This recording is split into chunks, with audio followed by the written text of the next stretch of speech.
నాకు దేవుడు ఖర్చు తగ్గించాలనుకున్నాడా, లేకపోతే నన్ను ఇంకా ఏమైనా ఇరుకులో పెట్టాలనుకున్నాడా నాకు అర్థం కాలే. ఎందుకంటే బర్డ్ ఫ్లూ కోళ్ళు అన్నీ చచ్చిపోతున్నాయి.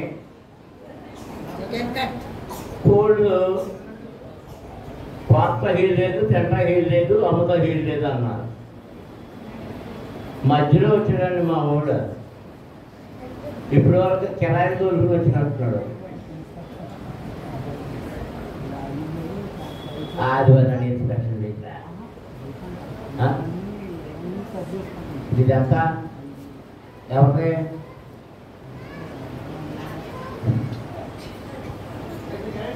చూసారు మా వాడికి ఎంత అనుమానం. రాది అన్నానంటే ఇంటికి వెళ్ళాక ఇబ్బంది పోతాయి. మరి వజ్రమ్మ గారి కుటుంబం అనాలో, ప్రభాకర్ రావు గారి కుటుంబం అనాలో,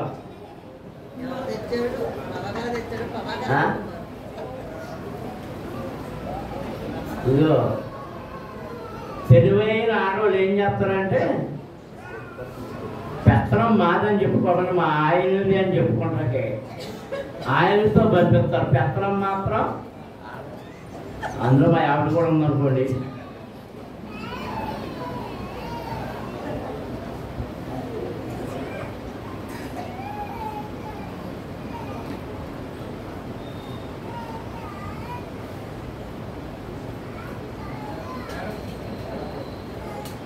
మరి ఇందులో బియ్యం ఉన్నారా?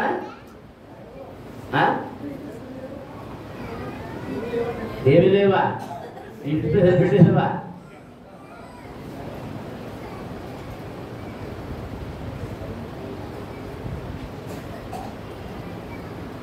ఇంటితో సరిపెట్టేసాను అన్నాడు కాబట్టి వజ్రమ్మ గారు వచ్చింది. వజ్రమ్మ గారు ఉందా? వజ్రమ్మ గారు ఫ్లైన్ 3 మేకలు. నువ్వు ఎలా చేస్తావు? 3 మేకలు చేస్తావు, మాంసం తెప్పిస్తావు, ఏం చేస్తావు? 3 మరి ఆకలి తక్కువ చెప్పాను 3 అని 5 చెప్పాలి.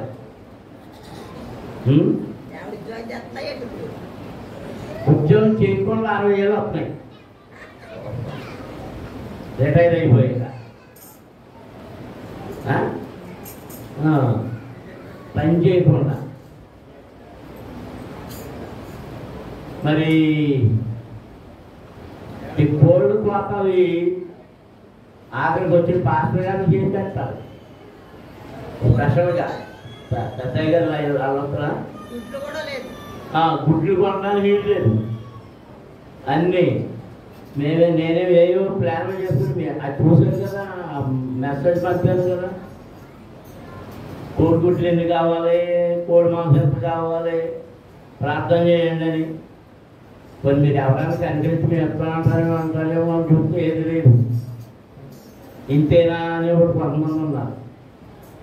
సరే మరి ఇప్పుడు అవి చేస్తానికి లేదు. మరి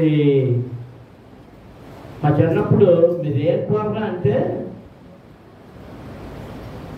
మా స్నేహితులు మరి మీరు ఇప్పుడు మీ కాలంలో ఏమన్నారు మరి 100 మాసం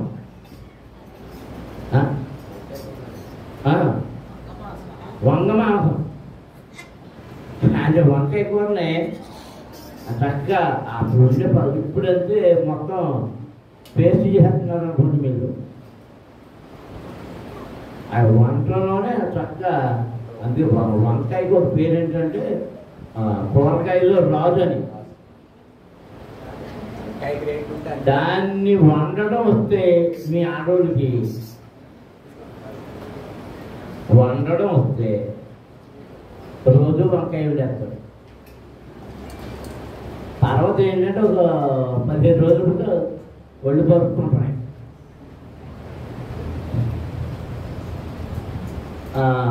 అలా మరి ఇప్పుడు ఏం కూరలు పెట్టాలో ఏం పెట్టాలో ఎక్కాక ఏం చేద్దాం?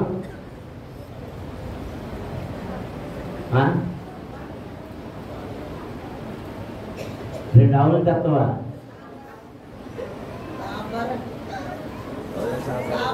సాంబార్ అంతా 2 ఆవులు చేస్తానన్నా తినబడింది.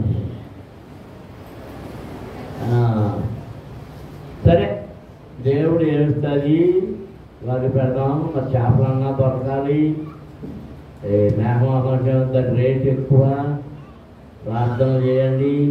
ఈ సంచిలోనేమో కూలీలకు కూడా సరిపోయేటట్లేవు. మరి ప్రార్థన చేయండి.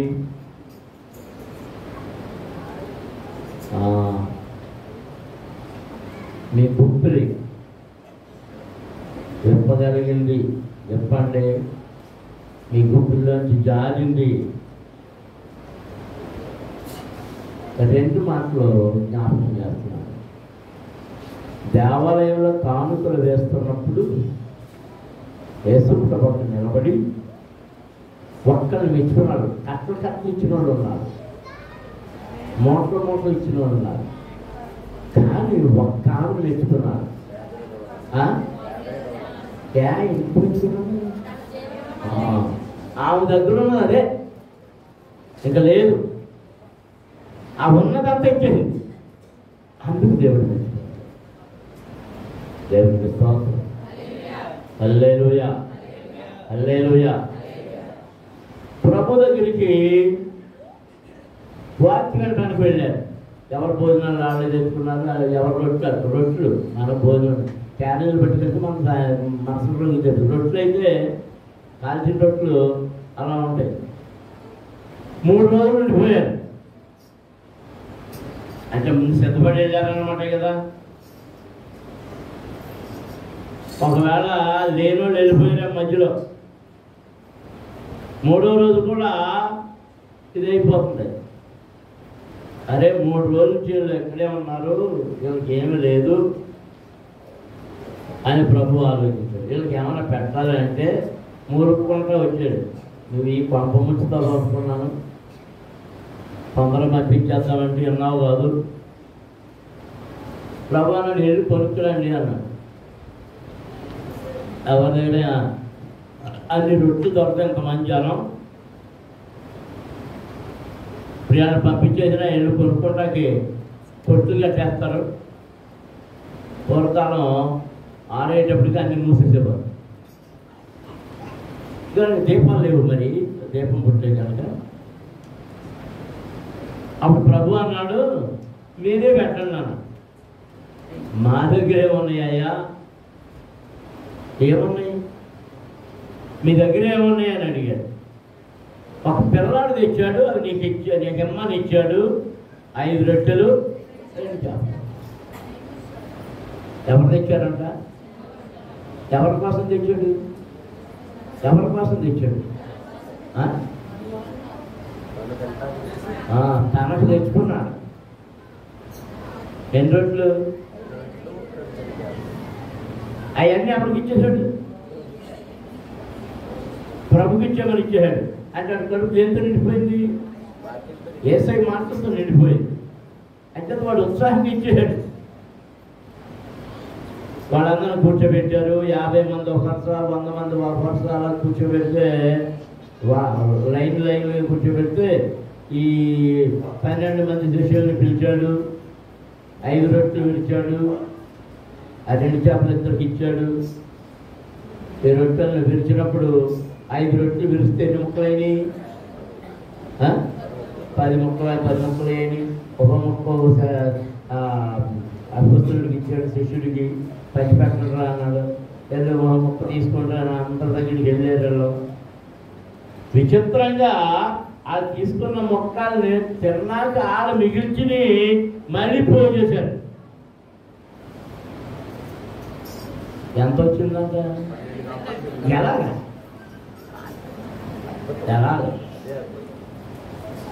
దేవుని కార్యాలు అద్భుతం.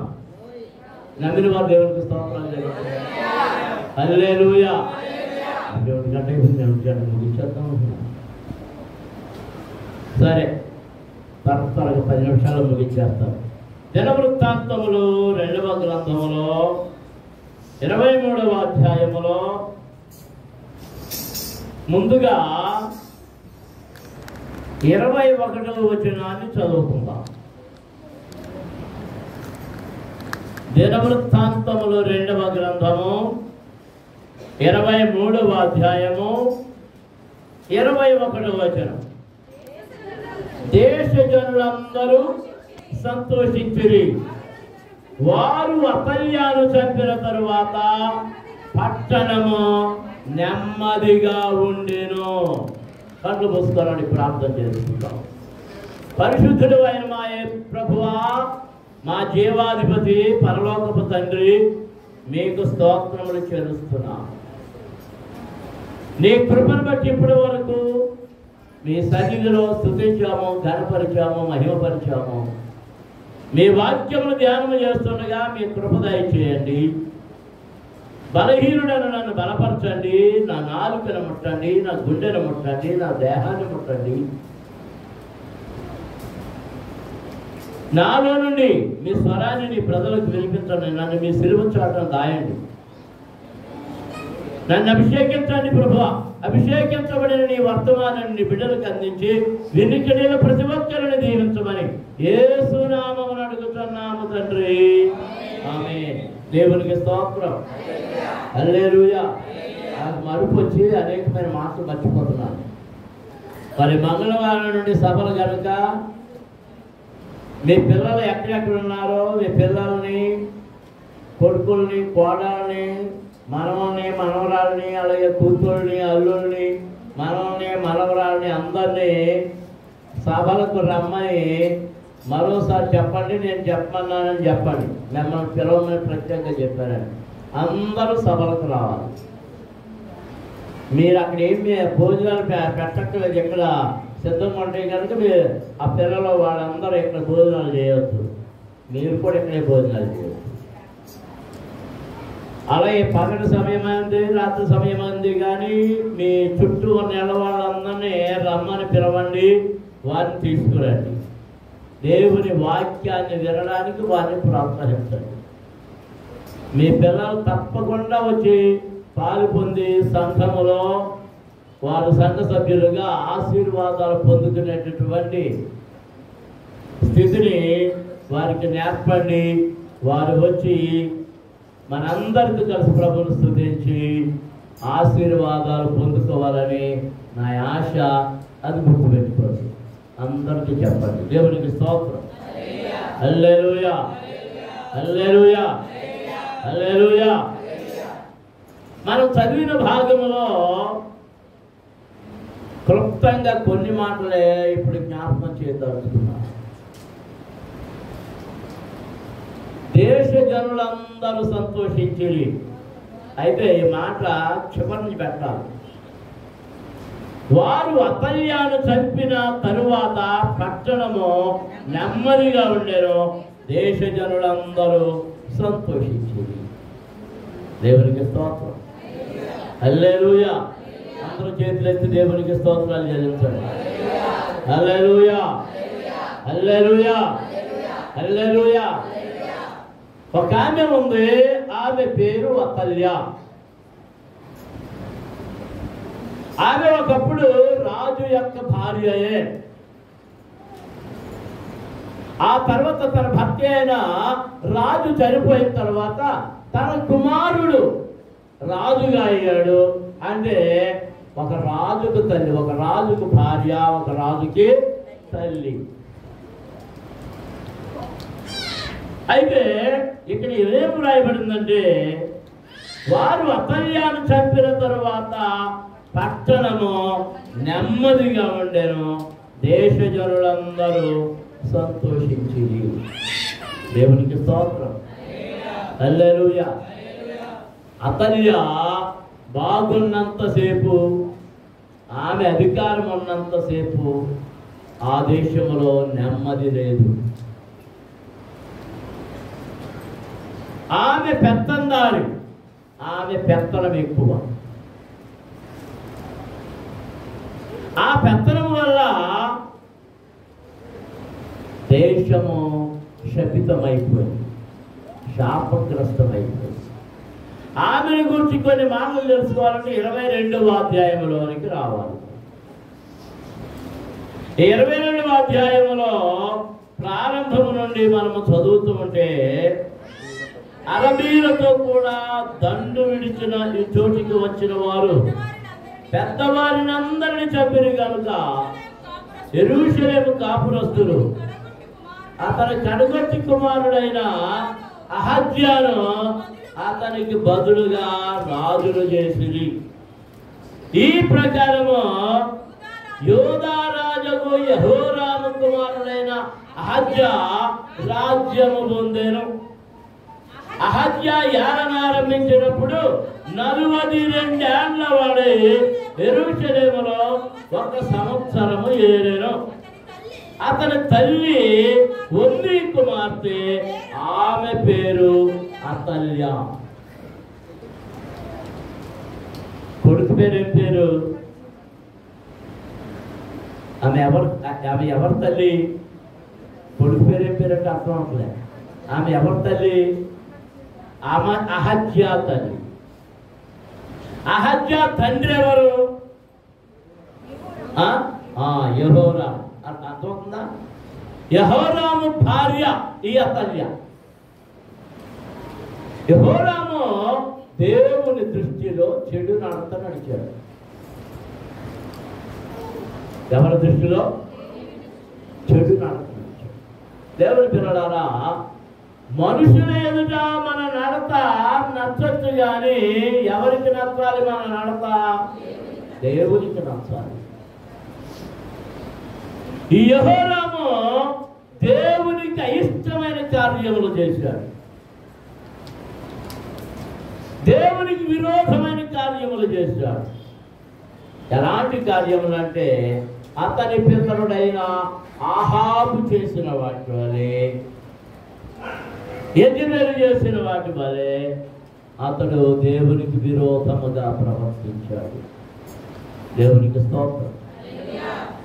ఆహాబు అతని భార్య యెజెబెలు ఏంటి విరోధంగా ప్రవర్తించాడు? యెజెబెలు తన ఇంటి నుండి విగ్రహములను తెచ్చి దేశము నిండా విగ్రహములు స్థాపించి అక్కడ బయలు ప్రవక్తలను పెట్టి దేశమంతా ఏం వ్యాపింపజేసిందంటే విగ్రహాలు. దేవుడు ఏ విగ్రహాన్ని ఒప్పుకోలేదో వాటిని దేశమంతా ఆమె పెట్టింది. ఆ సమయంలోని ఏలియా వచ్చి పోరాడినప్పుడు ఏలియాను కూడా చంపాలని ఆమె సిద్ధపడింది. ఏలియా బయలుదేవతల ప్రవక్తలతో పోరాడి నిజదేవుడైన యెహోవాను గూర్చి వారికి తెలియచెప్పాడు. ఆ బయలు ప్రవక్తలందరినీ అక్కడ విసరబడిన సవాలు ప్రకారంగా ఖడ్గము చేత చంపించేశాడు. దేవునికి స్తోత్రం. తాను తీసుకొచ్చిన బయలు ప్రవక్తలను చంపించాడని ఎవరి మీద పగబట్టిందంటే దైవ సేవకుడైన ఏలియా మీద పగబట్టింది యెజెబెలు. ఎవరి మీద? ఈ సంగతి మీరు గమనించాలి. ఖచ్చితమైన మోమాటము లేని దేవుని సేవకుల మీద పగబట్టేవారు అనేక మంది ఉన్నారు. పురుషులు ఉన్నారు, స్త్రీలు ఉన్నారు. యెజెబెలు తనకు నచ్చినట్టుగా నడవాలని ఆమె ఆశ. తన ఇంటి నుండి పుట్టింటి నుండి తీసుకొచ్చింది దేవతల్ని. మా ఆయన ఆ దేవతల్ని పూజించాలి, మా దేశంలోని ప్రజలందరూ ఆ దేవతని పూజించాలి. ఇది ఆ నిర్ణయం. మన సంఘములలో ఒక సంఘం ఇలాగే పాడైపోయింది. ఒక కుటుంబం చాలా మంచి కుటుంబం, రక్షించబడ్డారు, కుటుంబం అంతా రక్షించబడ్డారు, చక్కగా సంఘంలో నడుస్తున్నారు, నడిపిస్తున్నారు. ఇది దేవుని మాట అంటే దాన్ని మీరేవారు కాదు, చాలా చక్కగా ఉండేవారు. అలాంటి కుటుంబంలోనికి కొత్తగా ఒక కోడలు వచ్చింది. బాప్తిసం పొందినామే. కానీ ఆమె వచ్చిన సంఘము వేరు కనుక ఆ సంఘపు పద్ధతులన్నీ సంఘంలో పెట్టడానికి ప్రయత్నం చేయడం మొదలుపెట్టింది.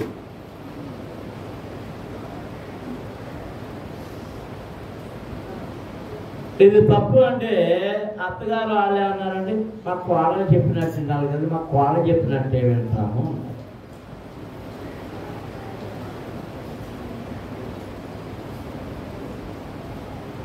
వీళ్ళందరూ చక్కగా వస్తువులు తీస్తారు, అన్ని తీస్తారు. కోడలు వచ్చింది, కోడలతో పాటు వచ్చినాయి అంటే వస్తువులు వచ్చినాయి, వస్తువులతో పాటు అన్నీ మెల్లిగా వచ్చింది. నామకార్థ క్రైస్తవ్యం వారిలోని ప్రవేశం, పెత్తనం కావాల్సి వచ్చింది. రకరకాల ఆలోచనలు ప్రవేశమైనవి. ఏమైందంటే వారి సంఘానికి దూరం అయిపోయారు, చల్లా చెదురైపోయారు. వాళ్ళకి అన్నదమ్ములకి వాళ్ళకి ఒకరికొకరికి పడని స్థితిలో చాలా చికాగ్గా ఉన్నారు. వాళ్ళకి జ్ఞాపకం వచ్చినప్పుడల్లా నా హృదయం చాలా దుఃఖంతో వేదనతో నిండిపోవాలి. వాళ్ళకప్పుడు చెప్పిన సాక్ష్యం ఏంటంటే, అయ్యగారు మా కుటుంబాల్లో కొన్ని చావులు వచ్చినప్పుడు అక్కడికి వెళ్తున్నాం, మరి ఏం చేస్తున్నారు? అయ్యగారు మీరు బోధించినది జ్ఞాపకం ఉండేది. మేము అక్కడికి వెళ్ళేటప్పుడు మేము భోజనాలు వండేసుకుని వాటిని క్యారేజీల్లో పట్టుకుని వెళ్తున్నాం. అక్కడ అన్ని పనులు చేస్తాం, వారితో ఉంటాం, వారితో కూర్చుంటాం. కానీ భోజనాల సమయంలో మాత్రం మేము ప్రక్కకు వచ్చి మేము తీసుకువెళ్ళిన వాటినే భోజనం చేస్తున్నాం. మరి ఎవరు ఏం ప్రశ్నించారు? కానీ మాకు బోధించబడింది, మాకు నేర్పబడింది ఇది కనుక మేము మీరు అర్పించిన పిండాల భోజనం మేము చెయ్యం అని చెప్తున్నామని చెప్పినటువంటి విశ్వాసులు, అంత గొప్ప విశ్వాసం కలిగి ప్రభువులో ఎదుగుతున్న బిడ్డలు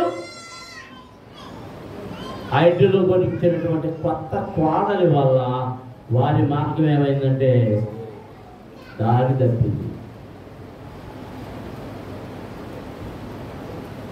దావీదు కుటుంబంలోనికి, ఇశ్రాయేలు రాజ్యములోనికి,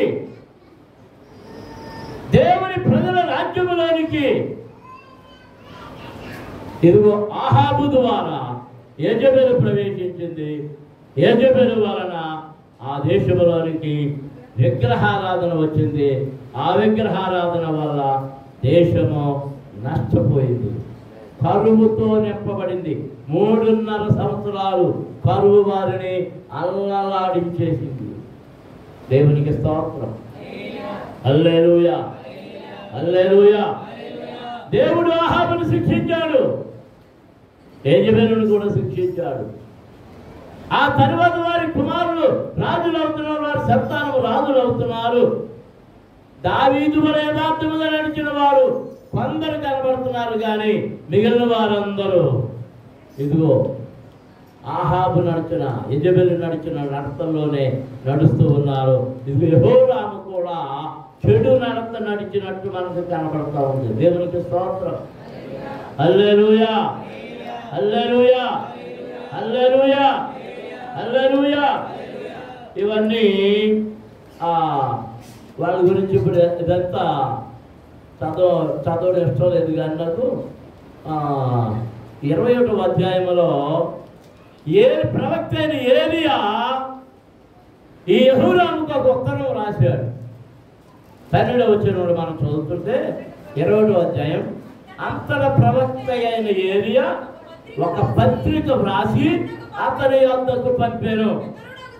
నీ పితరులకు దావీదునకు దేవుడైన యెహోవా సెలవిచ్చినదేమనగా, నీవు నీ తండ్రి అయిన యెహోషాపాతు మార్గములందైనను యూదా రాజైన ఆసా మార్గముల యందైనను నడువక ఇశ్రాయేలు రాజుల మార్గమందు నడిచి ఆహాబు సంతతి వారు చేసిన వ్యభిచారముల చొప్పున యోదాను యెరూషలేము కాపురస్తులను వ్యభిచరింపచేసి నీకంటే యోగ్యులైన నీ తండ్రి సంతతి వారు నీ సహోదరులను నీవు చంపి ఉన్నావు. కాబట్టి గొప్ప తెగులు చేత యెహోవా నీ జనులను, నీ పిల్లలను, నీ భార్యలను, నీ వస్తు వాహనములన్నిటినీ మొత్తును. నీవు ఉదరమున వ్యాధి కలిగి మిక్కిలి రోగువై ఉండవు. దినక్రమేణ ఆ వ్యాధి చేత నీ పేగులు పడిపోవను. మరియు యెహోరామ మీదకి ఫిలిష్తీయులను, కూషీల చేరువనున్న అమరీయులను రేపగా వారి యూదా దేశం మీదకి వచ్చి దానిలో చొరబడి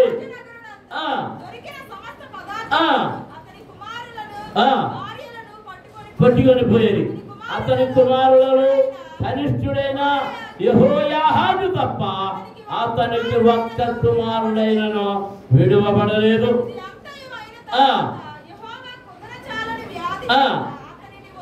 2 సంవత్సరములు వ్యాధి బలమగుతూ వచ్చి ఆ వ్యాధి చేత అతని పేగులు పడిపోయి బహువ్యాధుల నొందుతూ అతను మరణమాయను. అతని జనులు అతని పితరులకు చేసిన ఉత్తర క్రియలు చేయలేదు. ఇది మీరు మామూలుగా బైబిల్ చదివేసి ఉంటారు, కానీ దాని అర్థమై ఉంటుంది. ఇదిగో యెహోరాముకు ఏలీయా ద్వారా వర్తమానం వచ్చింది, నీవు ఆహాబు చేసినట్టు చేస్తున్నావు గనక ఆసా చేసినట్టయినను అతనికి ముందున్న యెహోషాపాతు మార్గములలో గాని, యోధా రాజైన ఆసా మార్గములలో గాని, నీ పితరుడైన దావీదు మార్గములలో గాని నీవు నడువక. ఎవరి మార్గములో నడుస్తున్నావు? ఆహాబు యొక్క మార్గములలో నడుస్తున్నావు. ఎవరి మార్గములు? ఆహాబు దేవునికి విరోధి. ఆహాబు భార్య అతనిని దేవునికి విరోధిగా మార్చింది. అందుకని నీ మీదికి కష్టములు వస్తాయి, నష్టములు వస్తాయి, బాధలు వస్తాయి, వ్యాధులు వస్తాయి, సమస్తము కోల్పోతావు. నీ ఆస్తులు కోల్పోతావు. నీ కడుపులో జబ్బు పడుతుంది. ఆ కడుపు జబ్బు వలన నీ లోపల పేగులు కుళ్ళిపోతాయి. ఆ కుళ్ళిపోయిన పేగులు బయటికి వచ్చేస్తాయి.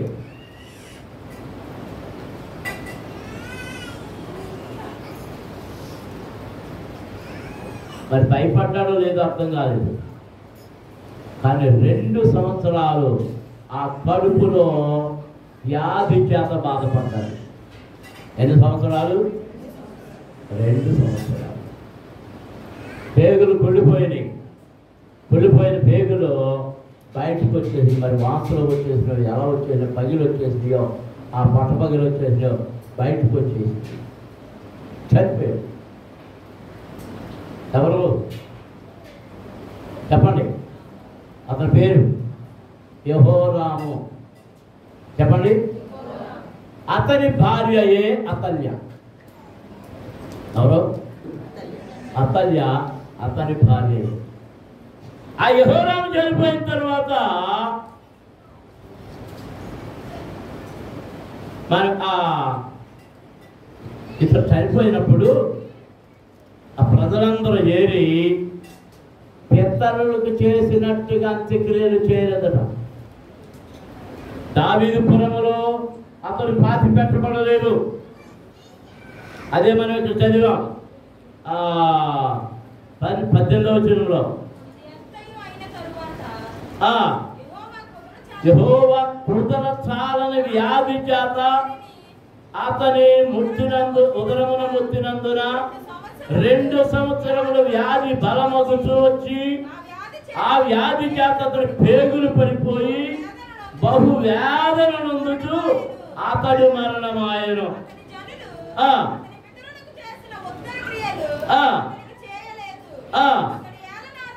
అతని జనులు అతని పితరులకు చేసిన ఉత్తర క్రియలు అతనికి చేయలేదు. అతడు ఏలన ఆరంభించినప్పుడు 32 ఏళ్ల వాడు. యెరూషలేములో 8 సంవత్సరములు ఏలి ఎవరికి ఇష్టము లేని వాడై అతడు చనిపోయారు. అంటే ఎన్ని సంవత్సరాల వయసులో చచ్చిపోయాడు అనుకుంటారు? 40 ఏళ్ల వయసులో. 32 సంవత్సరాల వయసులో రాజ్యానికి వచ్చాడు. ఎన్ని సంవత్సరాలు ఏలాడట? 8 సంవత్సరాలు ఏలి చనిపోయాడు. అంటే అప్పుడు ఎన్ని ఏళ్ళు వచ్చినాయి? 40 ఏళ్ళు. 2 సంవత్సరాలు ఏ వ్యాధి వచ్చింది? కడుపులో ఉదరం అంటే కడుపులో వ్యాధి వచ్చింది. ఆ వ్యాధి వలన బహుబాధనుంది. ఆ పేగులన్నీ ఏమైపోయినాయట? పేగులన్నీ బయటకు వచ్చి పడిపోయినంత చేత బహువేదన పొందుతూ మరణమైంది. అంటే దేవుని చేత మొత్తబడిన వాడు. ప్రజలందరూ అతను చనిపోయినప్పుడు సమాధి చేయడానికి వెళ్ళలే. అతని ఎడల ప్రజలు ఇష్టపడలేదు. అక్కడ చాలా స్పష్టంగా వ్రాయబడి ఉంది.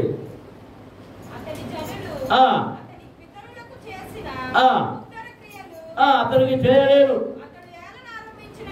32 ఏళ్ల వాడు. ఎవరికి ఇష్టము లేని వాడై అతడు చనిపోయాడు. ఏంటి? ఎలా చనిపోయాడ? ఎవరికి ఇష్టము లేని వాడై అతడు చనిపోయాడు. అంటే ఎవరికి ఇష్టం లేని పనులు చేశాడు. ఎవరిని సహించలేదు. మనం కొన్నిసార్లు కొందరు సహిస్తాం, కొందరు సహించం. మరికొందరు ఉన్నారు ఎవరిని సహించరు. మీరు ఏమనుకోండి, ఇప్పుడు ఆడపిల్లలు మంచివాళ్ళే. కానీ మేము నా చిన్నప్పుడు కొంతమంది ఆడపిల్లలను చూశారు. దారం వెళ్ళి ప్రతిదానికి పేరు పెడతాడు. ఎవరో ఈ ఆడవాళ్ళు తన వయసు ఉన్న వాళ్ళకి పేరు పెడతాడు. అది చూడు కాకి నల్ల, ఇది నల్లగానే ఉంటుంది. అది చూడు ఇది వంకట కాలదే. అది చూడు దాని నడుము చూడు, లేదా అది చూడు, ఇది చూడు. ఎవరిని అదొకటి పోనీ ఏమన్నా మహా అందగత్తే మోనాలిసా?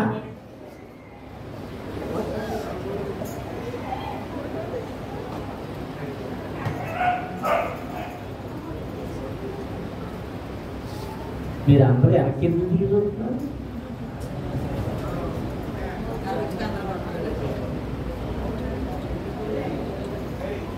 ఎవరికి ఇష్టం లేని వాడు. నేను ఒక కథ చెప్తున్నా. ఈ వరకు చెప్పేవాడిని. ఒక ఊళ్ళో పూర్వకాలం కథలు కాబట్టి పూర్వకాలకు అయ్యే. ఒక ఊళ్ళో ఒకడు ఉండేవాడంట.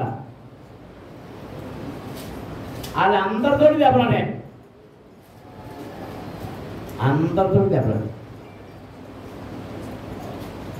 వాడు ఎప్పుడు ఇది మంచోడు రానివాడు కాదంట. ఎక్కడ నీరు స్నేహితులు అంటే నా వేసి ఉరికినేవారంట. అక్కడ చచ్చిపోయే ముందు కొడుకుని పెంచుకో మాట్లాడినాడంట. ఒరే అందరూ నన్ను చెడ్డోడు అన్నారు, నువ్వేం చేస్తావో నాకు తెలదు, నన్ను మంచోడు అనిపించాలి రా అన్నాడు.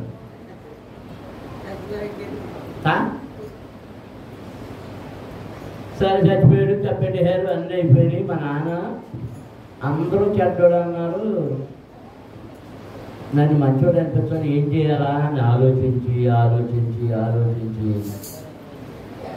ఇది దొడ్డుకొచ్చి వెళ్ళి నూతి దగ్గర నూతి పళ్ళెం మీద కూర్చుంటాడు. అప్పుడు అంట మొదలెట్టంటే నాన్న అయ్యేవరా ఆ నూతికి దూరంగా నువ్వు కూర్చోడు, ఇది ఏకంగా నూతి పళ్ళెం మీద కూర్చుంటున్నాడు. నా మాట అర్థమైందా? దేశములో ఎంత దేశం ఉందో, ఎన్ని లక్షల మంది ప్రజలు ఉన్నారు, ఎవరికి నీ ఇష్టము లేకపోయేను.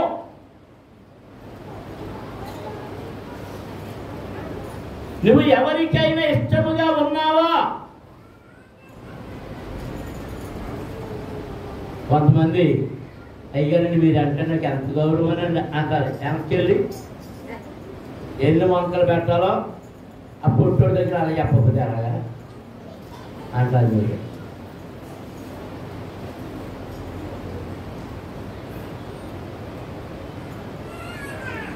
కొన్నిసార్లు కొందరికి ఇష్టం కాకపోవచ్చు కానీ కొందరికి ఇష్టమైనది.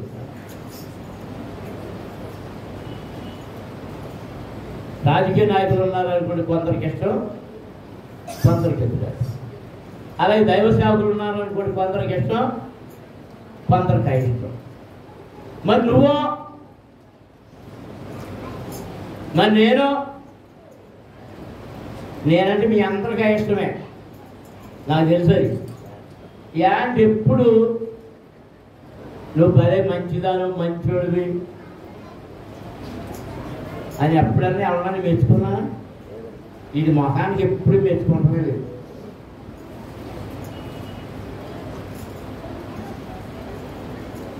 మెచ్చుకోవాలంటే నీ కార్యము తగినదై ఉండాలి. దేవునికి స్తోత్రం. మెచ్చుకొనుట కెట్ట కంబులాడని గుంపు నులే గచ్చని గుంపు. మెచ్చుకొనుట కెట్ట కంబులాడని గుంపు మనకు రాదు. అదే ఏ గుంపు అంట? మెచ్చుకునే గుంపు. ఏ గుంపు? ఎచ్చకాలాడే గుంపు. ఎచ్చకాలంటే అబద్ధాలు, అన్ని మోసపు మాటలే, అన్ని మోసపు మాటలే. అమ్మ రేచలమ్మ గారు అండి, ఇక అయ్యగారు రాజుగారు ఈయనేమో అయ్యగారు. మరి రేచలమ్మ గారు అండి ఎంత ప్రార్థన అవుతుందండి, మా కోసం అంటే దాంట్లో ప్రార్థన చేస్తున్నాం. ఇప్పుడు పక్కన ఆయన నవ్వుతాడే లేదా? ఈ ఈవిడి పొంగిపోతుంటాయి. కానీ నాకంటే పాత్ర పరులు ఈ సంఘంలోకి ఎవరో లేడు.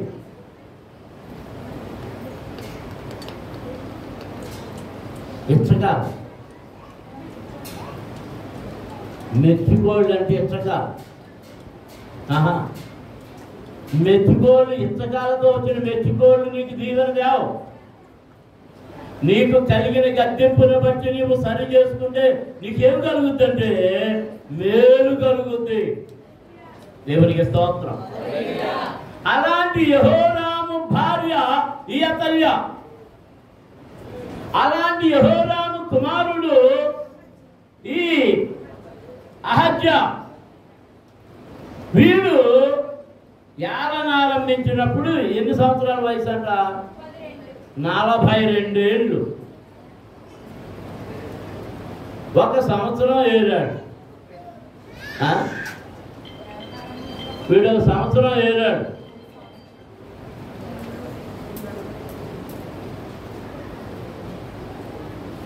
అతని తల్లి ఒమ్రీ కుమార్తె, ఆమె పేరు అతల్య. దుర్మార్గములా ప్రవర్తించుటకు అతని తల్లి అతనికి నేర్పుచూ వచ్చిన కనుక అతడును ఆహాబు సంతతి వారి మార్గములందు నడచెను. ఈమె చనిపోతే ఎందుకు సంతోషించారంటే కొడుకు ఏం నేర్పిందట? దుర్మార్గముగా నడపడం నేర్పింది. ఏం నేర్పింది చెప్పాలి? ఎవరు నేర్పారు చెప్పాలి? తల్లి నేర్పింది, అతల్య.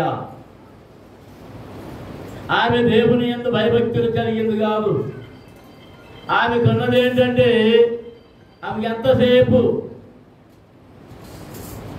అధికారం కావాలి, అధికారం కావాలి. వీడి తర్వాత చనిపోతే ఆ పిల్లవాడు వాడి కుమారుడిని అడ్డం పెట్టుకుని ఈమె పరిపాలన చేసింది. కుమారుడు ఉన్నప్పుడు కూడా ఈమె పరిపాలన చేసింది. ఏమి నేర్పింది? దుర్మార్గముగా. దేవుని పిల్లలారా, సంఘము, మీరు రక్షణ పొందిన సంఘము మీ తల్లి. మీ తల్లి అనబడి నీ సంఘము మీకేమి నేర్పుతుందో? మార్గాన్ని నడుపుతుందా, సన్మార్గాన్ని నడుపుతున్నదా? సన్మార్గములో నడిపే సంఘము శ్రేష్టమైన సంఘము. భయము నేర్పుద్ది, భక్తి నేర్పుద్ది, ప్రార్థన నేర్పుద్ది, వినయము నేర్పుద్ది, విధేయత నేర్పుద్ది, లోబడి ఉండడం నేర్పుద్ది, పరిచర్య నేర్పుద్ది, పవిత్రత నేర్పుద్ది, యథార్థముగా ఉండడం నేర్పుద్ది. నువ్వేమి నేర్చుకుంటున్నావు? కొన్ని సంఘాల్లో ఈ రోజున ఏమి నేర్పబడుతుందంటే దశభాగాలు ఇయ్యక్కర్లేదని నేర్పేవారు, పరిచర్య చెయ్యక్కర్లేదని నేర్పేవారు, పరిచర్య పేరుతో పాదిరి గారు పాదిరమ్మ గారు పాలేరుతనం చేయించుకుంటున్నారు అని నేర్పేవారు. నువ్వు పాలేరుతనం అనుకుంటే పాలేరుతనమే, అది దేవుని దీవెన అనుకుంటే దేవుని దీవెన.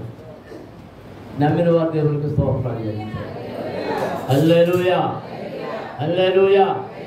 40 సంవత్సరాలు పైగా 40 సంవత్సరాలు యెహోషువ మోషేకు పరిచర్యలో సహకరించుకు వెళ్ళాడు. బాలుడైన సమూయేలు ఏలీకి దేవునికి పరిచర్య చేస్తున్నాడు. ఎలీషా గొప్ప కుటుంబంలో నుండి వచ్చాడు.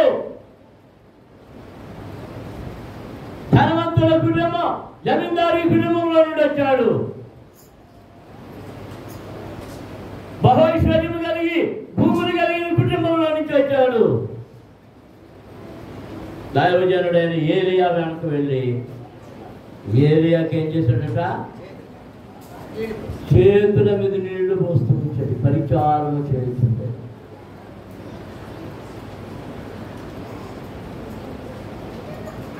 యేసు ప్రభు కూడా చెప్పాడు, నువ్వు పరలోకములో గొప్పవాడివి కావాలంటే నిన్ను నీవు దక్కించుకొని పరిచారకుడు కావాలి.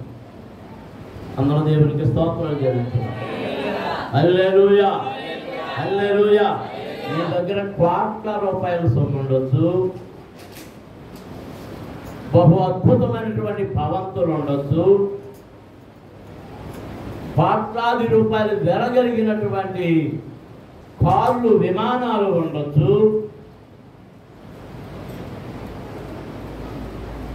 అత్యున్నతమైన ఐశ్వర్యవంతుడు అయి ఉండొచ్చు. ఏమన్నా పరిచర్య జీవితం లేకపోతే నీవు దరిద్రుడే.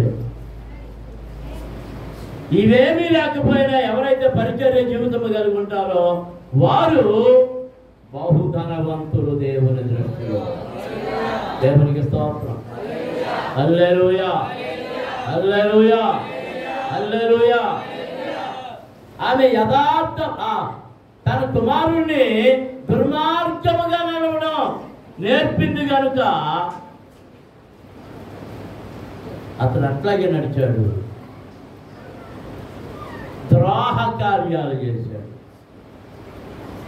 ఆమె అక్రమములను బట్టి ఆమెను చంపినప్పుడు అందరూ సంతోషించారు, అందరూ సంతోషించారు. ఆమె చచ్చిన తర్వాత దేశంలో ఏమి కలిగిందట? నెమ్మది.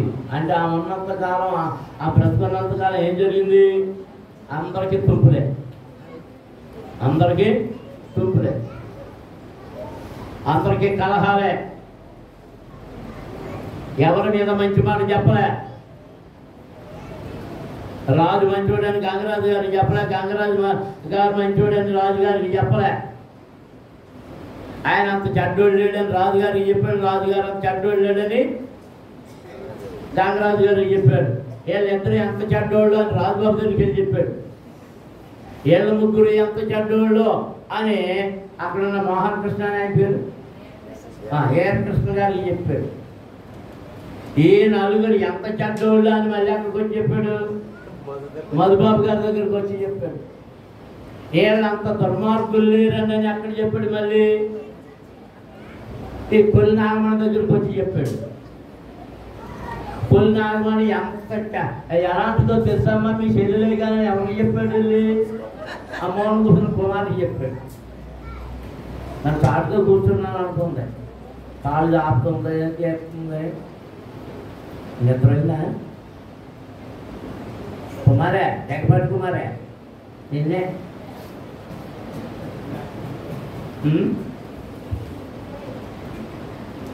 ఎవరు ఒక్కళ్ళని మంచోళ్ళని అందరికి ఏం పెట్టేసింది, అదిగో అక్క చెల్లెలకి పెట్టేసింది, అన్నదమ్ములకి పెట్టేసింది, తండ్రి కొడుకులు పెట్టింది. ఎవరు ఎవరు ఎవరు పెట్టారు చెప్పండి?